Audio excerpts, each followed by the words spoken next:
Brooklyn Knit Folk channel and another episode of Jaclyn is Gardening.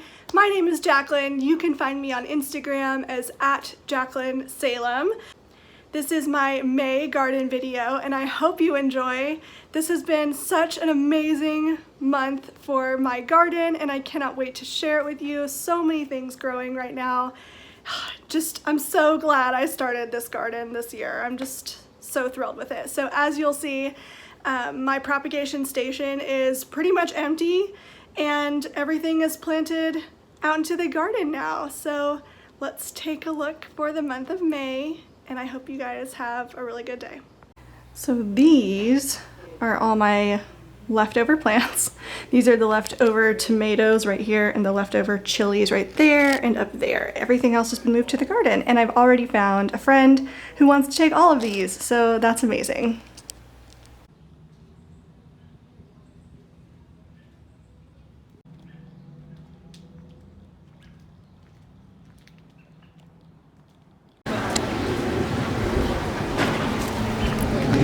First up we have the garlic, doing so well. In the past month it's really beefed up its central stem. Look how thick that is. I'm so excited.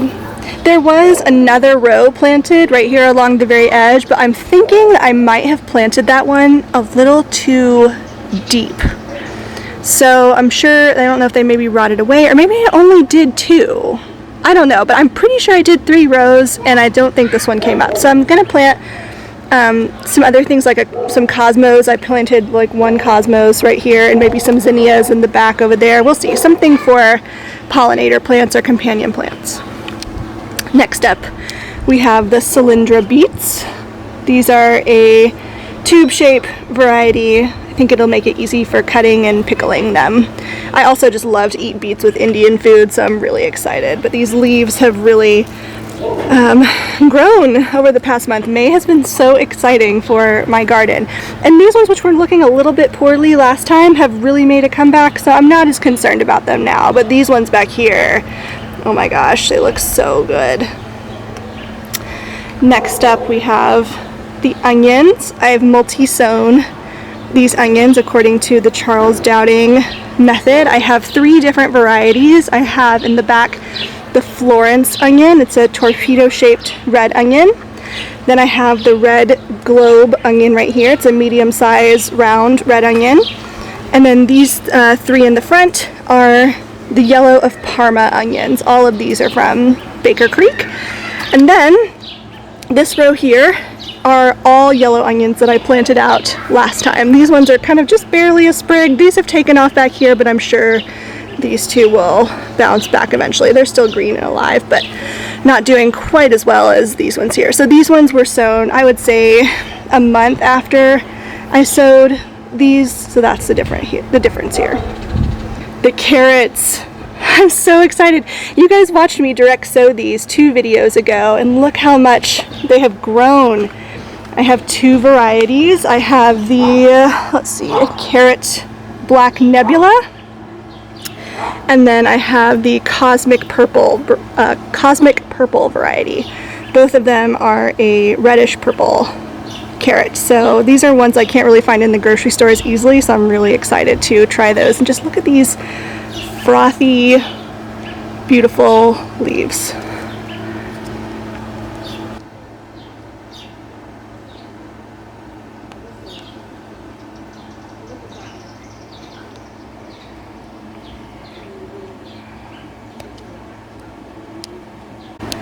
Next up is my spinach, which isn't doing great. The bigger that it gets, the better it does. I think when it gets bigger, it can kind of fight its own corner against pests that may be in the garden, but it does keep wilting. So I'm wondering if maybe the spot is just like too warm for it because this gets direct sun for most of the day. But as it gets bigger, it's been able to stay healthier. So maybe it just needs to be a little more mature, but this is kind of an example of what happens to it. It gets like really wilty and weak. So I don't know what exactly is happening there, but it's only on some plants, not on all of them. Some of them are just completely like this one. I mean, I've left it in hopes that it might revive, but we'll see. I'm gonna harvest some of these today with these other greens. Look how crazy my greens bed is. They're huge. These mustard greens especially, they're like as big as my hand. And right now I'm harvesting these, I'd say like at least once a week, sometimes twice a week. These are enormous. So I just pick the outer leaves, like so, and then leave the inner leaves, like that one right there I would definitely leave in the center, maybe the smaller one here. Just leave the inner leaves to keep growing. I did see something resembling like buds in the center, so I wonder if this is starting to bolt. I don't know how early it would do that, so I'll show you in a second. But I've sown another pot of greens, this time in a container of my favorites, and I'm going to do the arugula and the mustard greens. The endive, these are the endives right here, and then the lettuce, this is the Marvel des Saisons, I can't remember the name, I'll put it on the screen, but this one and this little gem lettuce I'm not as impressed with. The flavor is not as good as I had imagined. The arugula and the mustard greens, of course, are really sharp flavors, and I love arugula, so yeah, it's so delicious. And same with the arugula, as I just did for the mustard. I just kind of pick the outer leaves and leave the smaller ones in the middle to keep growing. So you might notice there is a new structure in the garden, and that is this trellis. I bought two, staked them in, and then I'm leaning them against each other. There's nothing planted on them yet, but I have saved this back space right here for cucumbers on one side, and then I'm going to do green beans on this side and train them up the trellis. So you'll get to watch me sow those today. I'm gonna sow them directly into the ground now that the weather has nice and warmed up. Big news, my poppies have buds, and the first one is nearly ready to open. Look at these gorgeous frilly leaves. These are my Icelandic poppies from Floret.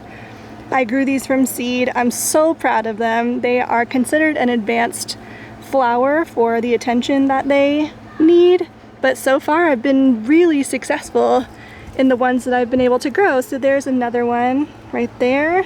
There's sawdust on it. That's what all this is over here. We did a craft project out here the other day, so it has sawdust in it. But there's another one there. Let's see. Oh, another one's coming up down there. Oh, right there. Yeah, so they're really starting to come up now on every single one, but this right here is the first one that's gonna come up, and it looks like it's gonna be this kind of champagne colored, ruffly leafed poppy.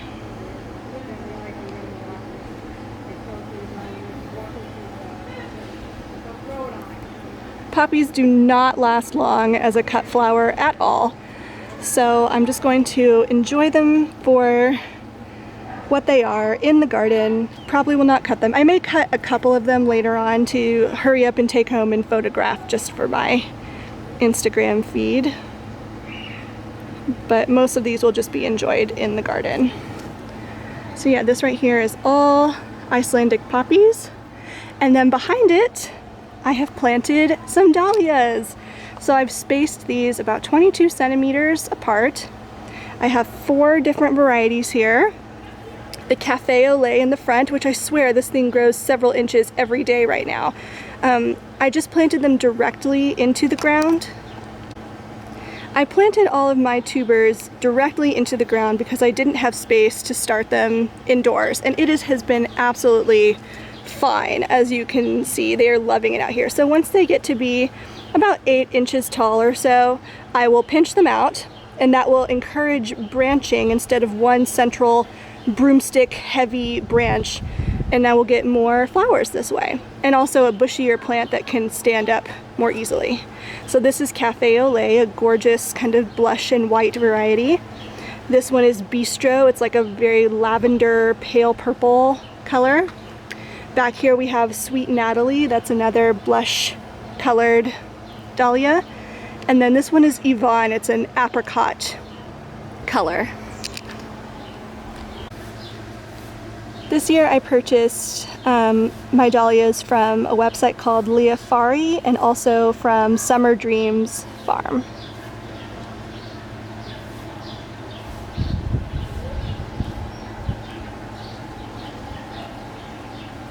And then right at the edge of the ranunculus, I have one more dahlia. These are the Boom Boom Yellow variety. These are going to be ready for pinching soon, although the slugs may have already done that for me. My Delano White Ranunculus still have not bloomed yet. I don't even see flower spikes for the... Oh, is that one right there? Oh my god, I think that's the first flower bud of my ranunculus. Oh, I'm so excited. I didn't see that before. This came up, it had to have come up in the past couple days. Oh my gosh, the first ones. Are there any more? I don't see them yet. I think this must be the first one. Oh, I can't wait. I'm so excited. I planted these quite a while ago, and with the heat, they've just really kind of grown up a bit. I had some trouble with these in this front bed because the slugs love to eat ranunculus. So once I got the slug pellets laid down, they're organic slug pellets. Oh, I see more. There's another bud right there. Let's see if I can get in closer. Right there. It's another bud just waiting to pop open. But yeah, like I said, so I was having some real problems with slugs, so I bought organic slug pellets, literally safe for anything to eat. Even children could eat them and it would be fine. But the slugs were eating all of my foliage before it could really grow up, and I didn't notice it until later on. So the slug pellets have really curbed the slug problem I was experiencing in the garden. So now the ranunculus have their first buds. Oh my gosh, it's all happening. I can't wait. This is another Icelandic poppy that's got a bud here, and then these are the other poppies that I direct sowed. Most poppies like to be direct sown because they do not like root disturbance, but Icelandic poppies are ones that you do need to start indoors before the season starts. They need more babying, but these are other ones that I direct sowed. So these are kind of your more common poppies, so the red cornflander poppies, and then I'll show you back over here. Don't get too distracted by my new plantings, but behind the rock wall are the breadseed poppies, and those are the ones that look like a Dr. Seuss book flower. So you may notice a new structure in the garden. And this is my amazing tomato trellis.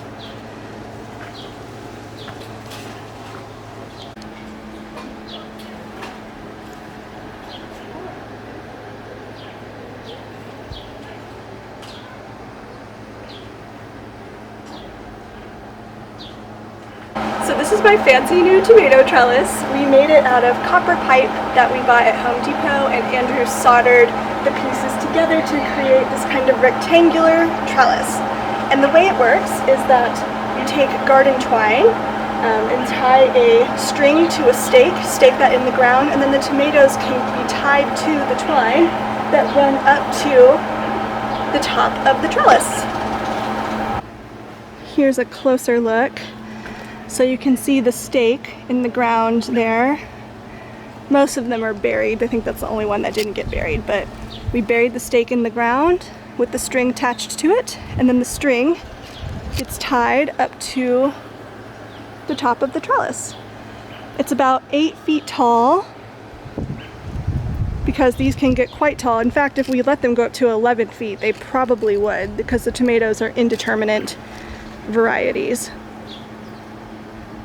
So right here in the front we have Sun Gold, which has some flowers on it already. In the back right here we have Gardener's Delight, another cherry tomato variety. All the ones in the front are cherry tomatoes. Then we have Sweet Million, which also has some flowers. And then we have Rosella in the back.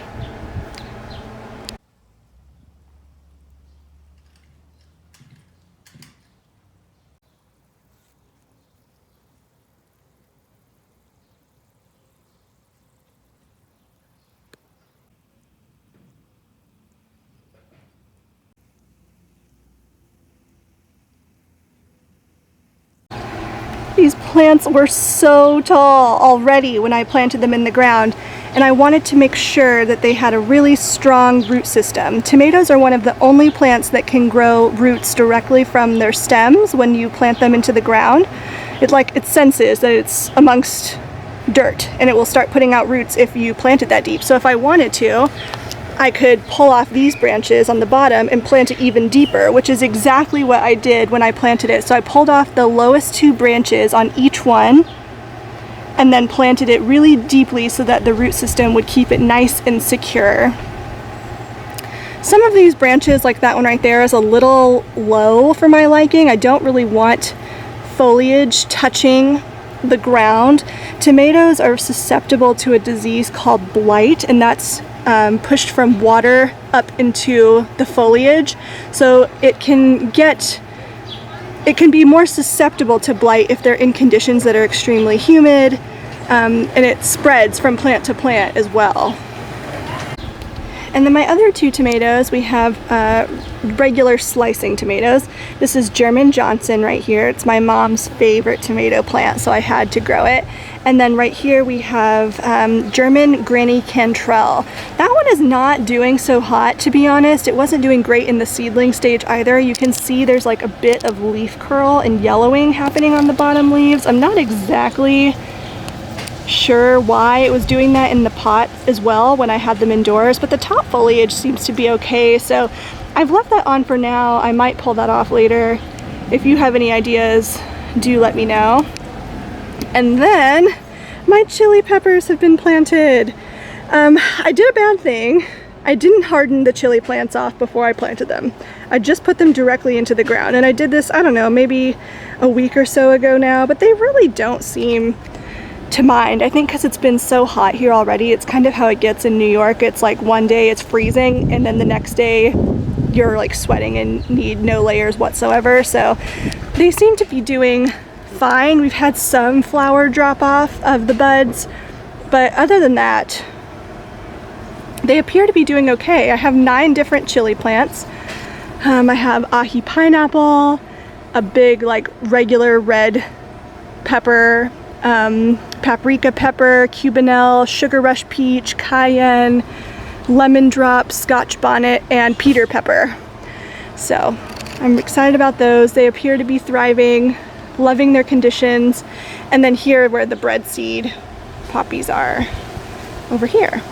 So the last remaining thing to plant, other than my green beans and my cucumbers, are my companion plants.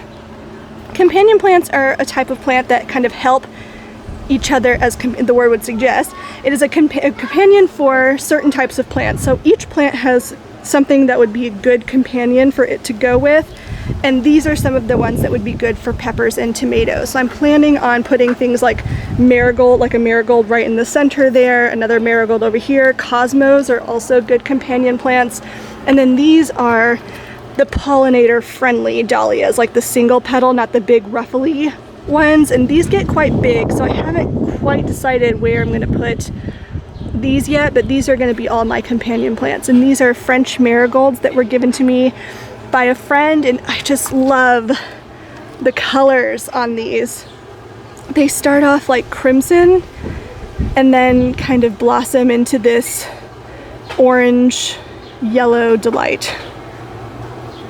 They're so pretty. And many more on the way. I only have 3 marigold plants. I feel like maybe I should have sowed more, because these stay fairly small, so they'll be really good for my garden. And like I said, the single petal dahlias, and then my cosmos. I have snow puff, cupcake white, rose bonbon. I just love the frilly growth habit of the leaves. So I'm going to be planting those out maybe today. Got the first cayenne pepper. Sugar rush peach has one. A lot of them do, actually. I need to be on the lookout. I did add some walking stones right here just because it was so difficult. I could not reach to this side over here, so I went ahead and added those so that I could walk without disturbing the rest of the bed. Sugar Rush Peach has quite a few. So we've got this big one right here, a little one right here, and then down on the side Can you see them right there? Another one. And then, of course, the last big news, my flower bed. So these are all going to be flowers. I've mixed other flowers in with my kind of more vegetable and focused beds, but this one is exclusively vegetables. So we have foxglove and every different kind of snapdragon color you can think of in the front row here. These might need some support. They look like they do. I did pinch them, so they have a bushier effect. See how it has like several stems, but one main central stem on that one. But they might need some support. And then in the back, I have some more dahlias. That's Cornell Bronze, Linda's Baby right there, but that one hasn't come up yet. The Cornell Bronze has. Blizzard, a white variety. That's another foxglove. And then my Karma Serena, that's a white one. It hasn't come up yet either. And I'm thinking it's because it's in the shade of this giant rose bush. Look at this thing. So crazy. All of these blooms on it. This was covered in black spot, and of course still is. It's a pretty diseased rose bush when I took it over. But I pruned it hard, which you might have seen in one of my first videos in January, and it seems to really be rewarding me. I think at one point I counted 70 blooms just like right here in this area, not even counting the ones that are over here and up here. It's just gorgeous. I have no clue what variety it is, but it's like a hot pink color.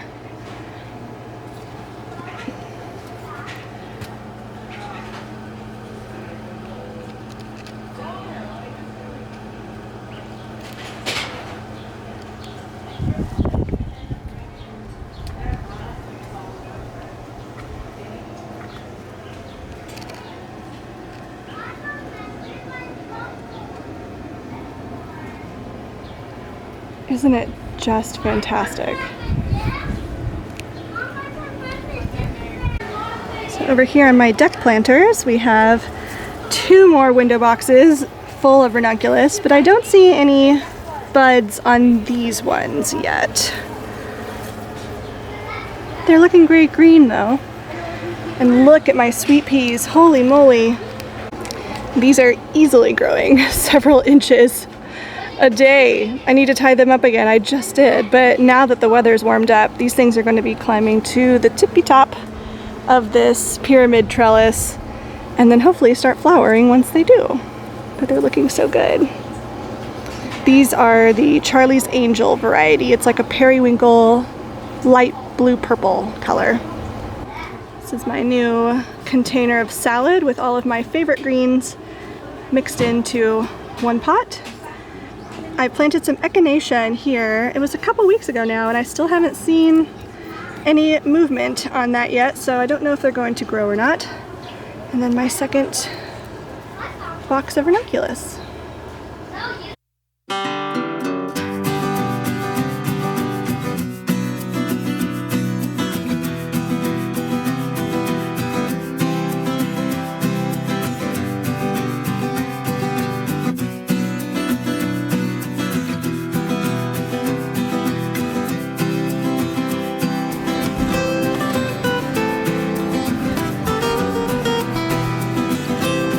These are all of my extra plants that did not fit into the garden, which is unfortunate. Lots of stalks, actually. You know, I didn't plant any stalks, now that I think about it. Maybe I should try to plant some, like, back over here. I don't know if they're going to do well, though, since this area gets so shaded by the rose bush. Maybe I can find some space in front of the cucumbers and beans once this lettuce goes to seed.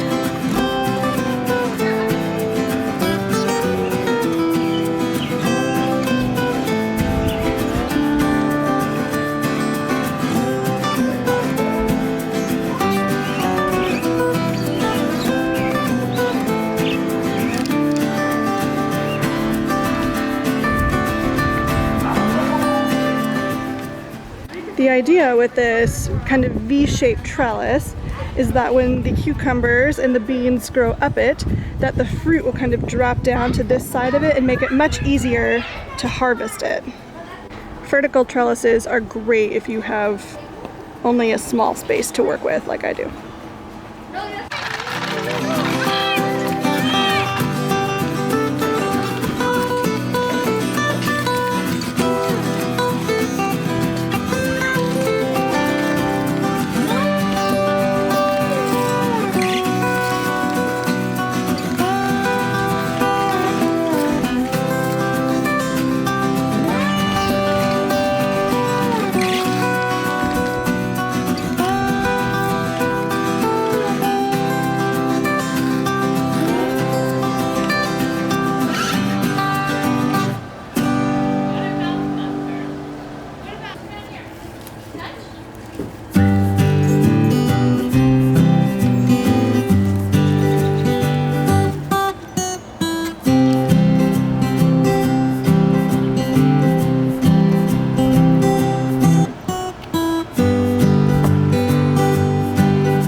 All of my companion plants are in.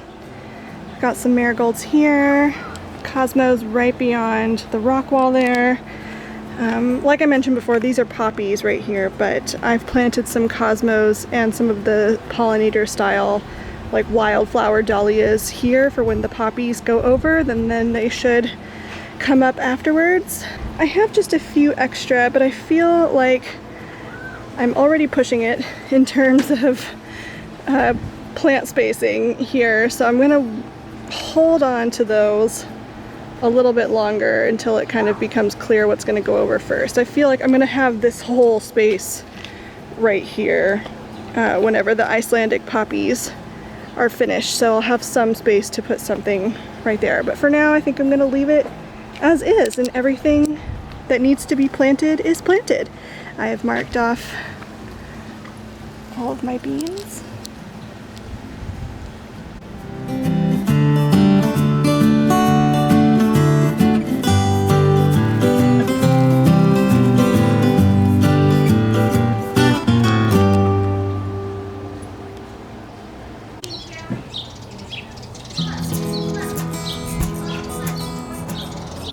This is about half of the lettuce haul. I've been weighing everything that I've picked in ounces just because I want to keep a tally of how much I'm able to get with just such a small number of plants. And with the mustard greens.